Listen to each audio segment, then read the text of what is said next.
welcome back to another episode of the Authors Unite show.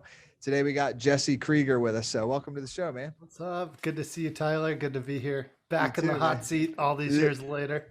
Yes, we were just talking about that. It's not a full decade, but 7 years or something, let's say.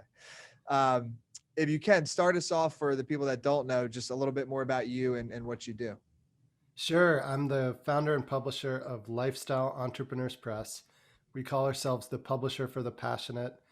Our goal is to be the gold standard of independent book publishing. We've got the same distribution reach as a traditional, but with a much more hands-on approach with our authors, focusing mainly on business entrepreneurship titles, health and wellness, and spirituality self-help. Awesome. Yeah. Yeah. And how is it, because when we first met, I think, well, I was definitely early on in my book publishing career. I'm not sure how many years you had been in it prior, but how have you kind of evolved your business from when we first connected to now? Yeah, it's a great question. I mean, I think when we first met, my own book, Lifestyle Entrepreneur, had just come out or was coming out. Yeah. And so, I came into book publishing through being an author that worked with two different publishers. And I kind of put my entrepreneurial hat on and thought, wow, if I was running these companies, I'd do it so different.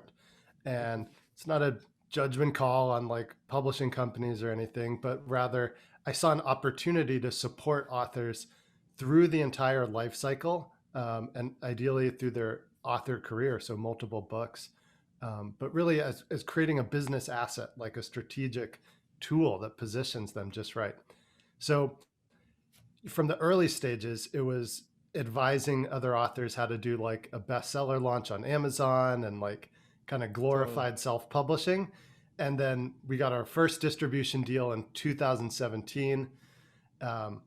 Almost tanked the company because now we had to like invest thousands or tens of thousands of dollars in inventory before we could even sell. Oh, I was yeah. like, oh my God, managed through all that. And then partnered with Ingram and have been with Ingram since late 2018. And that's been a great partnership. They've been world-class. So Awesome. I'd say it's evolved that way in terms of like distribution and retail sales. But I still love working directly with authors and a few dozen a year to see their book all the way through and position it within their business as part of a bigger launch or just helping them pivot to the next stage of their career with the book. Gotcha. So how would you classify your publishing house as like a hybrid now? Yeah. A hybrid. Okay. And then just so people know, right? So there's service, hybrid, and traditional. So basically hybrid is kind of like the best of both worlds, right? So you have the same distribution as traditional, but the royalty, what is that? Like a 50-50 type thing or? Yeah, exactly. We do 50% net royalties. Okay. Gotcha. Yeah. Whereas traditionals normally they're taking what, 80-90% or something? Yeah. I think so. Yeah. Which is a lot for, I don't know. I feel like that's tough, man. For when you're an author to like give away that much. I don't know. That's wild, but sometimes it still works out for them either way. Yeah. I mean, my thought just simply on traditional is like, it's like venture capital for books. Yeah. It's a different approach than partnering with a publisher like us. Like with traditional, you need probably a literary agent, maybe a lawyer. You're trying to get in advance. And then your job is to earn enough through book sales to pay that advance back plus more. So it's a different working dynamic. Whereas like, I'm really looking for the right fit. And is this person doing it for the right motivations and so forth? And then it's like a partnership instead of a power difference, which is kind of how I perceive some traditional, although it's right for some authors. Oh, 100%. Yeah. I think any of the three options can definitely be good. It just depends on what your goals are and what you're really trying to do with it. So I'd love to talk about some like recent examples. Cause I know, well, wait, I won't say that cause I don't know if it's out yet, but I know we were talking about a book from one of he runs like a shipping company. We were talking about this. This was like 6 months ago. Oh, was it, it's like Design to Win from the founder of DHL? Yes, that's what it is. Okay. So like, what are some recent projects? How's everything going with this kind of involvement in the new model? Yeah, I'd love to share that. I mean, that's an exciting topic for me. what we've been pioneering the last 6 months with and getting success with is, say, two things. One is a summit to book launch model. Like we had an author named Emily Pereira. She had a book called The Quest, and it's about finding love and sort of female awakening. So we did this summit called the Quest for Love Summit about 2 months before the release date. And typical summit model, brought together like 25 speakers, many of them promoted. But the call to action on the summit was pre-order 3 copies of the Quest to get lifetime access to all the recordings plus bonuses. So now people are coming into this summit, pre-ordering 3 copies at a time. And there's lots of incentives for them to do that. It's like, 50, $60 investment. But what that did on the retail and the book side is our sales team was in conversation mostly with Amazon saying, look at the amount of orders coming in. You guys should order way more, way more. So we ended up shipping like 4 or 5 times the amount of books that were driven as sales through the summit by the time the actual release came around. In other words, we kind of started to pioneer ways of driving and indicating enough demand to retail before a release where we get much bigger orders. And even if some of those come back as returns down the road, I'm finding consistently we're getting a 2 to 3x bump over if somebody was just put their book up self-publishing and sold it, you'd sell whatever copies you sell. But as a publisher, we're trying to add value by like doubling and tripling up the amount of pre-sales that an author can drive and that we can support them in driving. Now, what is the benefit of that transaction? Just so the listeners understand, like, is it because if you can get them to order more, does that lower your costs as well? Or is it like a potential issue that, because in this model, it's not print on demand, right? So if they don't print enough, then it could be like all this traffic could come and then it's out of stock. Well, And think then of it, imagine you're Amazon for a second and you see that there's a book with a release date in first week of November. And in September and October, you start seeing dozens of book orders a week and then 100 plus coming in a week. If you're at Amazon, you're thinking, okay, we need to order at least the amount of books that people have already pre-ordered because we got to fulfill those. How many more should we order to keep up with what looks like this demand? So we're kind of manufacturing that scenario to get them to place a bigger and bigger order. And then, of course, we need to keep up the book marketing so it doesn't just fall off a cliff after they place that order. But that's how we're doing getting those multiples. Got it. You're asking. Yeah. And is it always is the summit thing pretty normal now for you guys? Is that what you do with a lot of the launches? The summit is one approach, but it's part of the general strategy is come up with some pre-order campaign that bundles up the book with their other primary business offerings. So if we can say pre-order 10 copies of my book and you'll get my online training course, pre-order 25 copies of my book and you'll get a one-on-one consultation and personal strategy session. And we've taken that up to 250 copies of the book for a keynote or like a corporate engagement type of thing.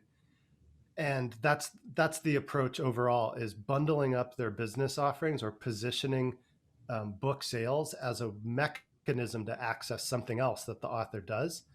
And this is what we're starting to see good results with, because it's more than a book at a time, Yeah, 100%. And I know you play with that. Like I'm on your show, but I know you do this with the bestseller launches and stuff like that. Isn't it a mix of corporate or like individual sales and bulk sales?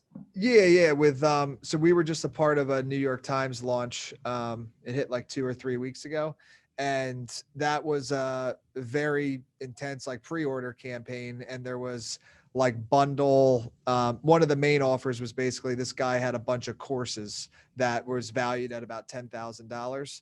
And so he was like, pre-order the book and then you get all these courses for free. So it's kind of like a no-brainer type of offer.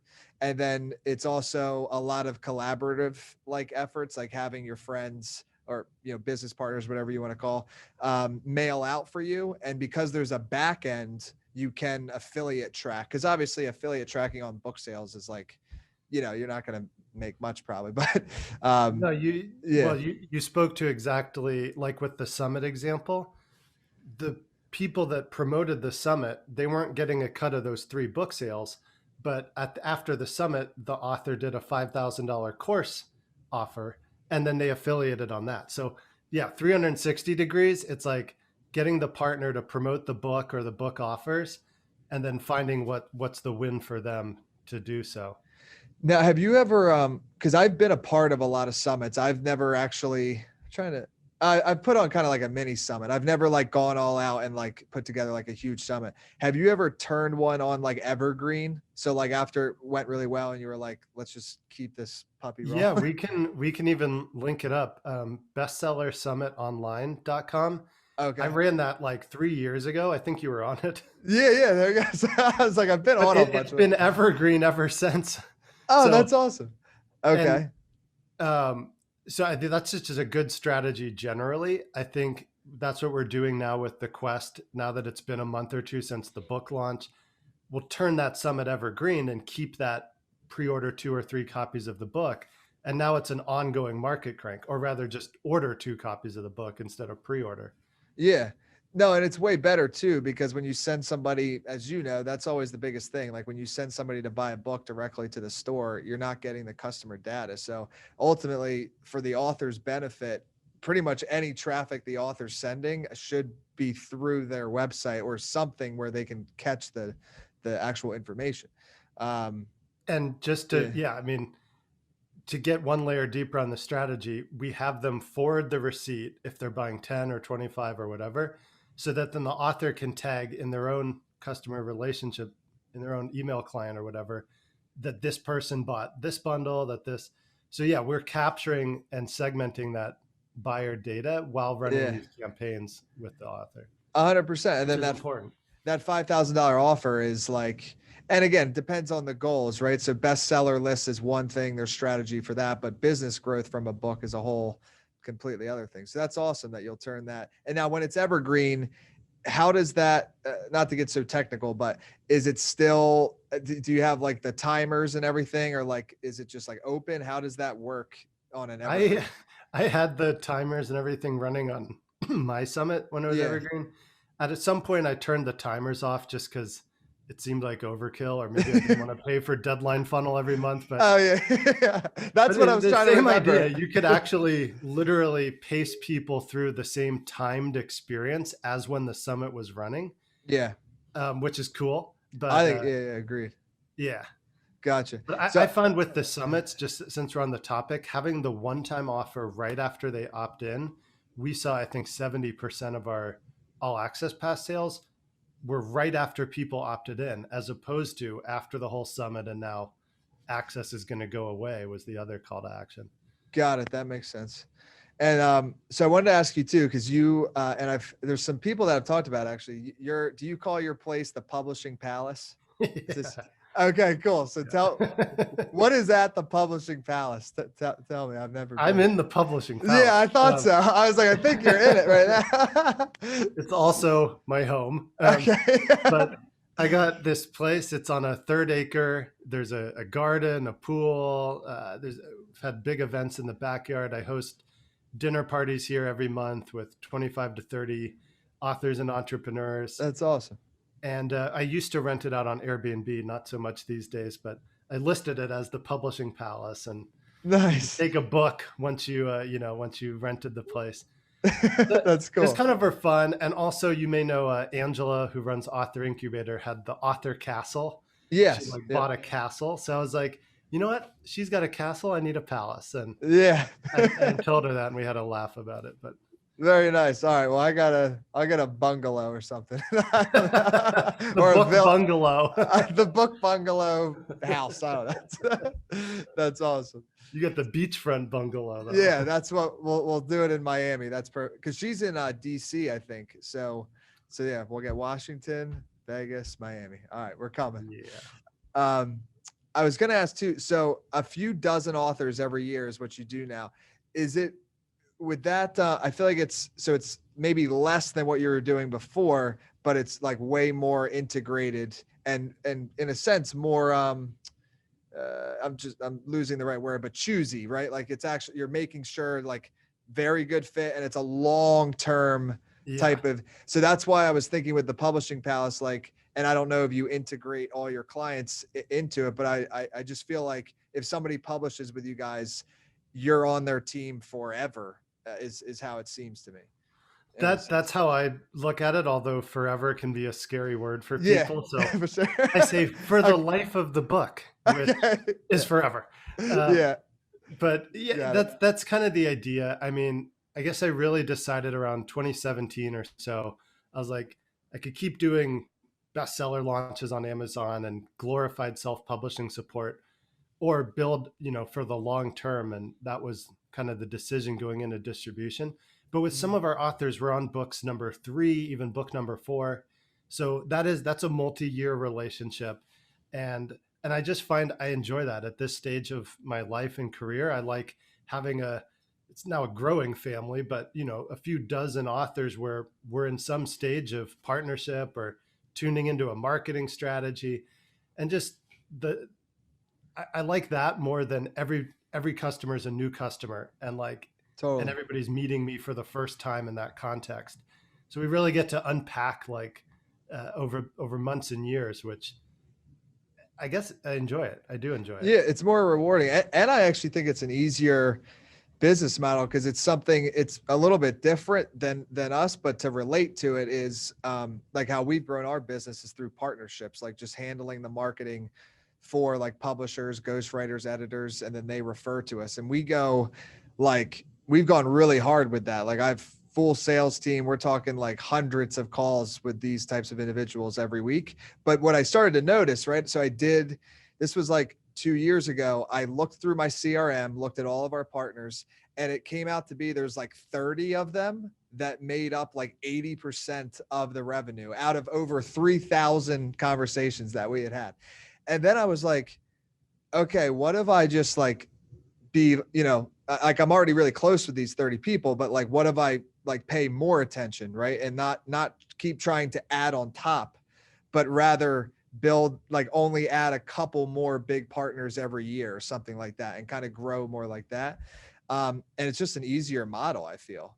I don't know. Yeah, I mean that's respect on what you've built. It's super impressive to just see all the big launches and stuff you're involved in. I can only imagine what goes on behind the scenes to get that tempo rolling.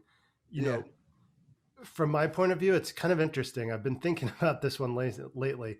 I can comfortably work with 35, 40 authors a year. And I've I have to come to a place with myself to be like, am I cool with that? Instead of 100 or 250. But what I've come to is if it's 35 to 45 authors a year, and each one of those has the potential to sell thousands or tens of thousands of books, then that is the game I want to play.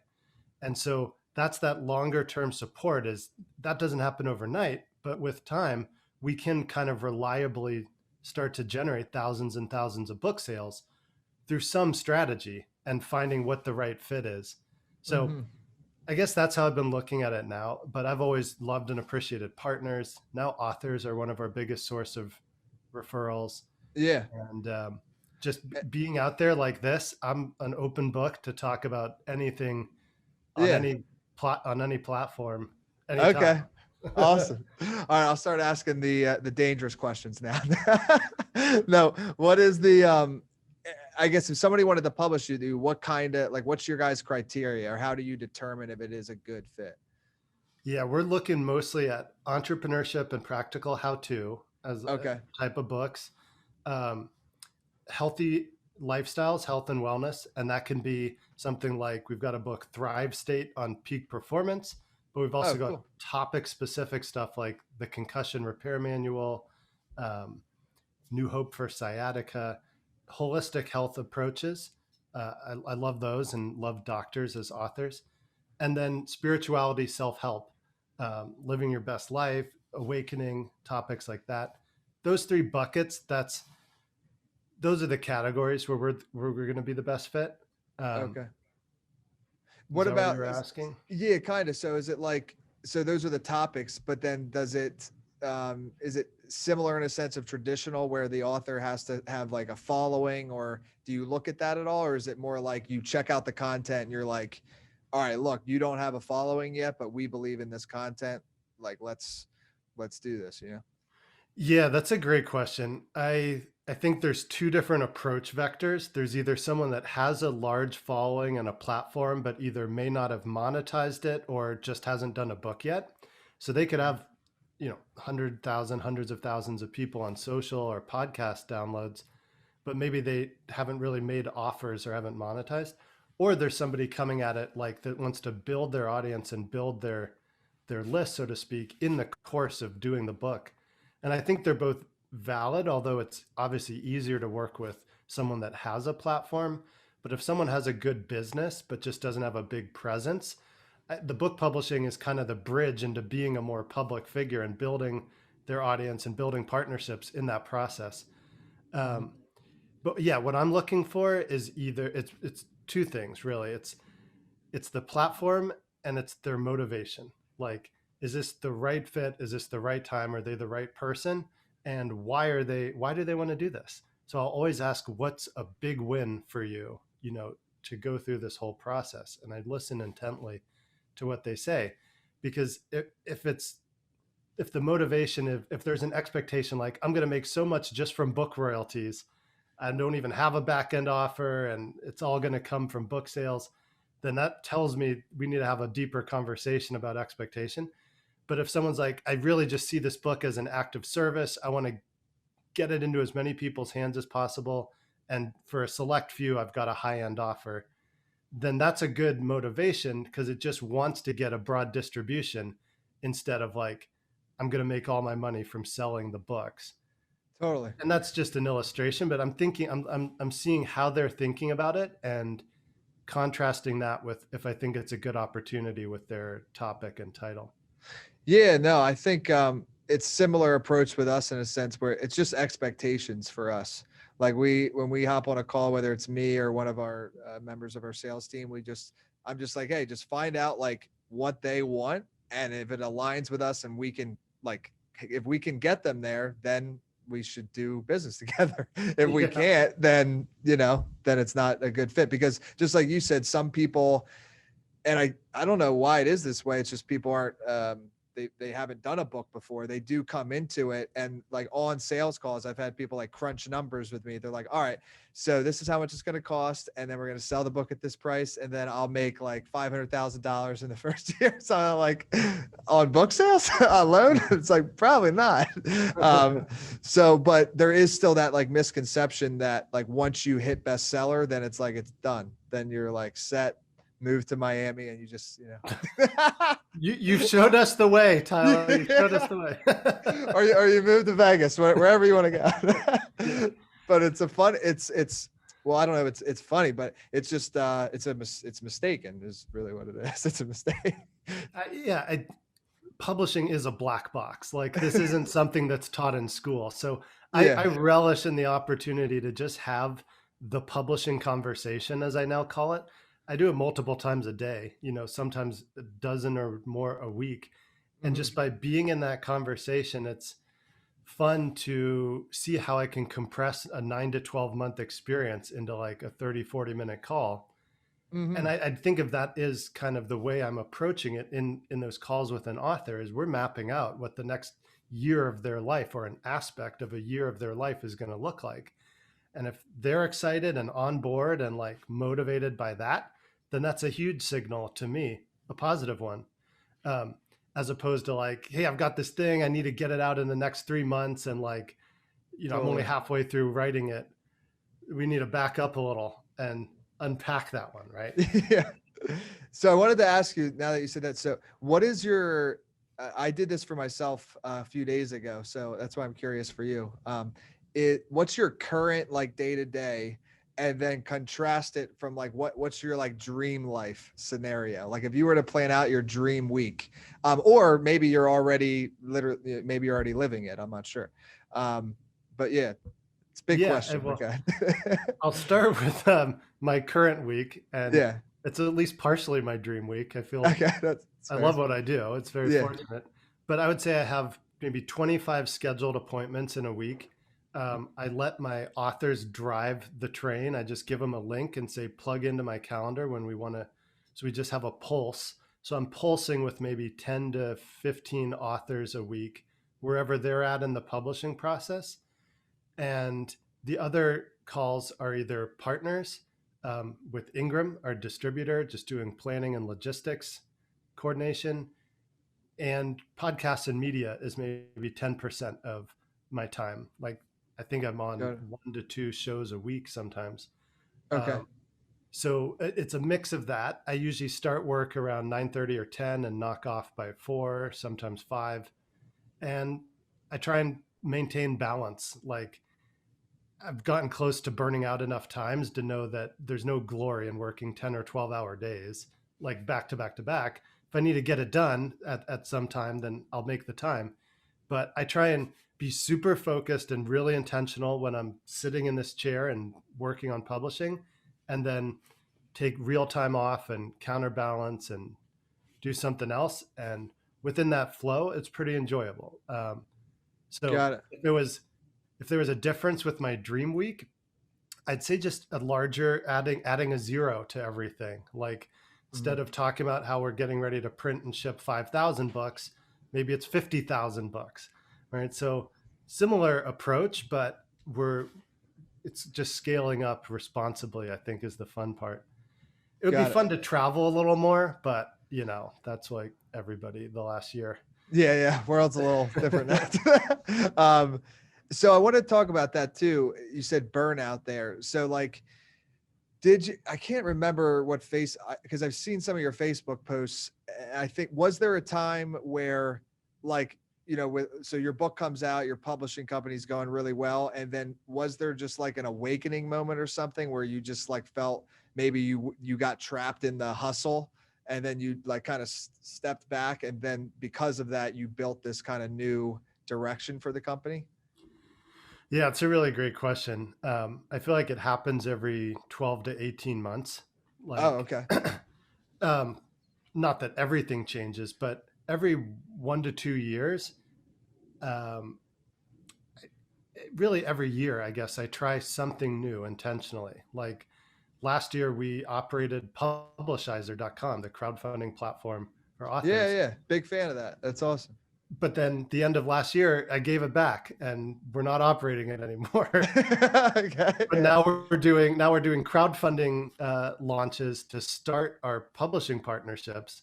So that Yeah. was like, I'll like try something and may not continue in that exact form forever, but then adapt it or try something else new. So I find like Got it. that cycle works on a 1 to 2 year basis. But in terms of like, I try and be very conscious of not working to the point where I'm fatigued. Um, just because I don't think it's healthy. I know it's not. And I've seen friends like burn out and get adrenal fatigue or have health issues. And yeah, it's just not worth it. So I've tried to get better at monitoring, like, where's my energy level really? And how much do I want to schedule and commit to? So I don't put myself in the place where now I don't enjoy having calls. Now I don't look forward to the next meeting. I need to be able to show up and have an enthusiasm and passion for what we do. And Mhm. if that starts to go away, that's a huge indicator that I'm out of balance somewhere. Totally. Yeah. I don't know if it's intuition or what. I feel like you've always had since I've known you, you've kind of had a pulse on that. So that's why I was curious too. And another question, I have no idea about this. I'm just curious. Like, do you have any, how should I say, any like spiritual, adventurous stories for us that you've gone through? Sure. I mean, Okay, cool. yeah, in 2016, I accepted an invitation, the Entrepreneur's Awakening Journey to Peru. Oh Spent two yes, this weeks is in what the I meant. All right, tell Yeah, me. spent Here we two go. weeks in the Andes Yeah. drinking ayahuasca and San Pedro, It's awesome. indigenous plant medicines. And well, two things. In 2016, I was like 2 years or so into the business, and that was the first time I really truly delegated to my team because I was going to be offline in the mountains.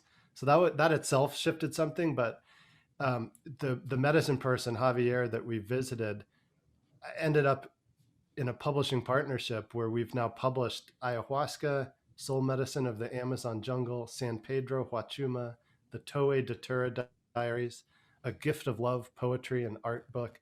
He became our most prolific author from this little hermitage in the Andes in the Peru, like the most Wow. not social media type of person you could imagine.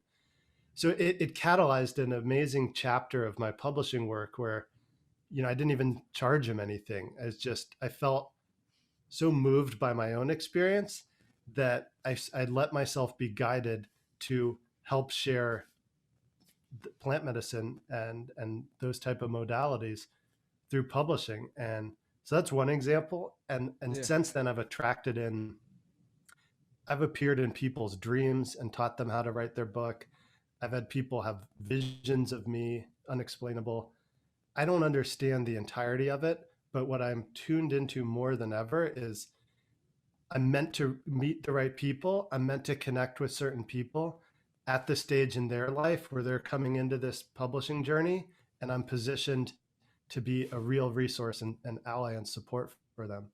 So like that awareness has been heightened through plant medicine, through responsible use of psychedelics, and just expanding my consciousness overall, which I'm not the guy that gets out there and tells anybody that you should do any of those things. But if you feel called to, then we're a resource of quality information and experience to help guide people's journey through healing. And, we could have a whole episode itself just on the amazing stories of PTSD being cured after sitting in ceremony with ayahuasca. Our other author, Dr. Dan, who wrote the Concussion Repair Manual, has worked with people addicted to opioids and others, one plant medicine experience, and they're broken free from addiction. There's so many amazing things that are taking place that are facilitated by stuff that's still largely not misunderstood. It's not mainstream, but it's very powerful in terms of the ability to heal the body, the spirit naturally without pharmaceuticals, without Western medicine approach. So if there's another strand in there, I'm always interested in people working on topics in that space. Got it. And I could be a good partner for people that are kind of fringe when it comes to what it is that they're really an expert in. Totally. No, that's awesome. And the reason I ask is well, multiple reasons. I was just curious too, but is like, what was your actual those 2 weeks? Like, give us a little more detail, like your experience, like the ups, downs. Sure. Overall, I think you would say it was positive, obviously, based on what you just said. But the actual in it, was it a little bit up and down, or was it just like straight up? Oh, no, hugely volatile experience. Like there was Yeah. 4 weeks or so of prep before Peru. So I'm on a diet, limiting media, journaling, being very conscious of the environment, and no alcohol, no salt, no pork, dietary restrictions and things like that. But then going to Peru and actually arriving like in a different place in the world, that separation from surroundings was one part of it.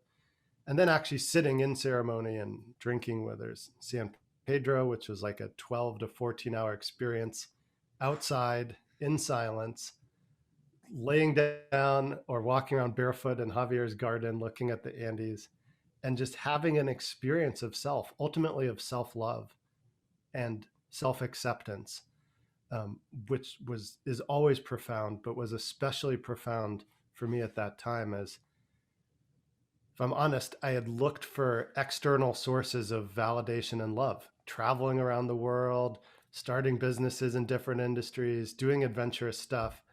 And I kind of came home to anything I ever need is already inside of me. And so, if you talk about the actual experience, that was a huge aha moment that blew my mind.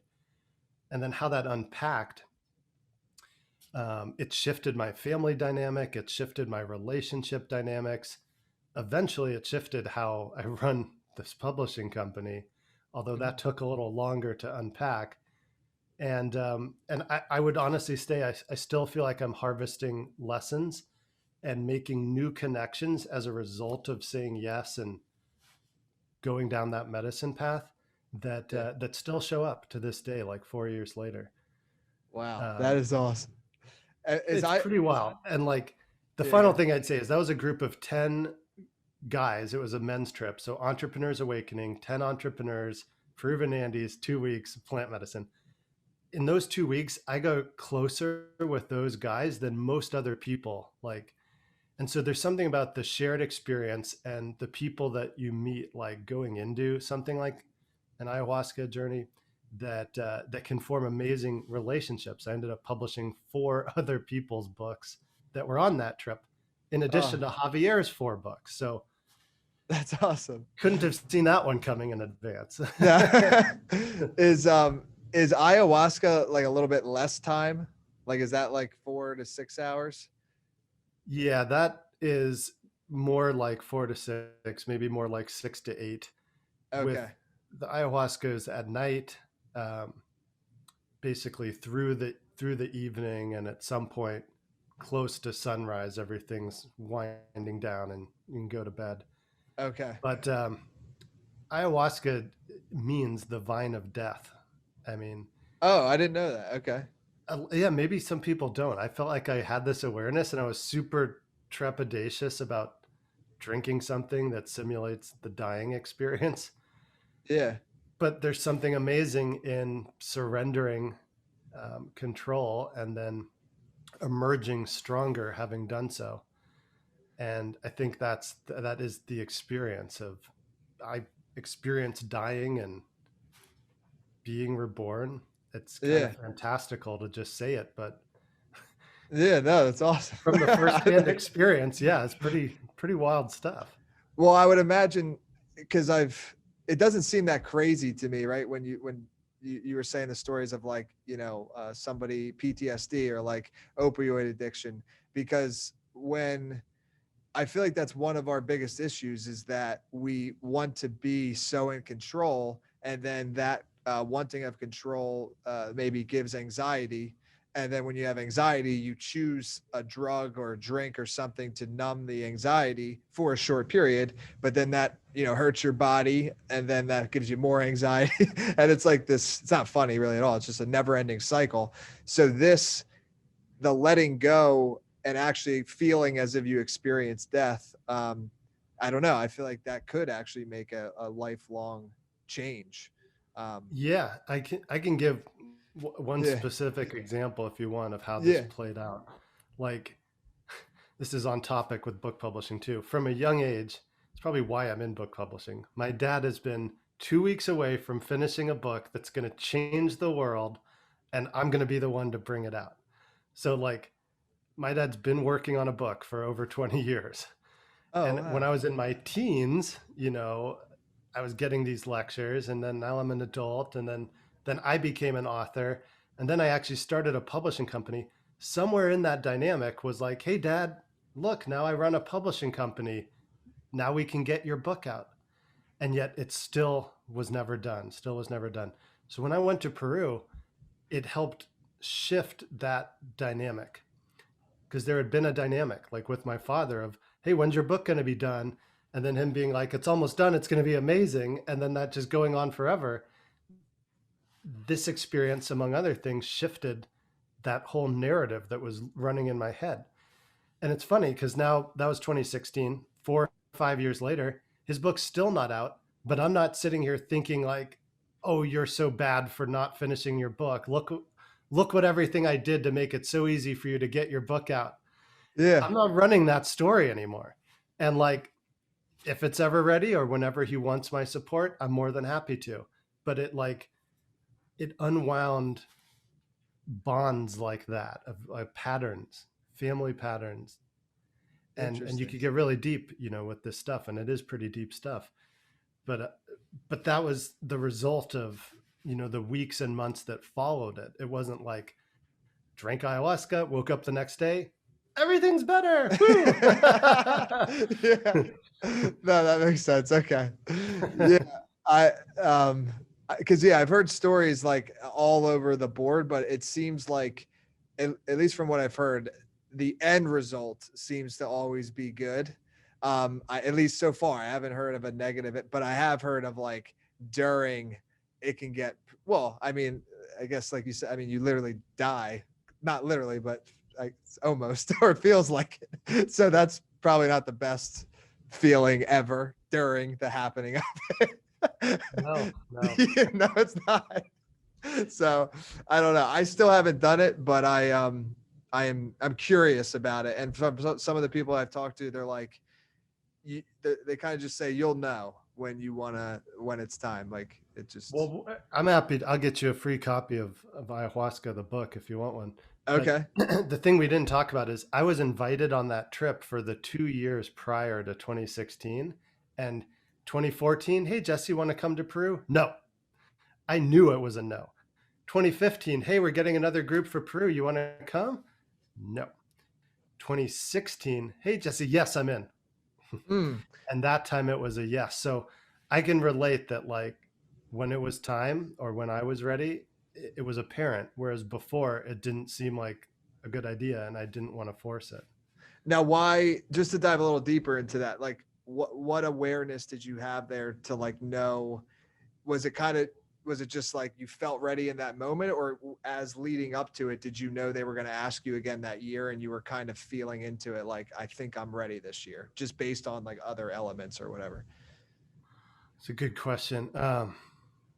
Yeah, I would say I was at a point where I was ready for change, and I knew I needed something that I couldn't think of just intellectually. Like there was something that I knew needed to happen, but I couldn't figure out just what it was. Um, at that point, the company had like doubled from the year I started it. I was starting to have a team.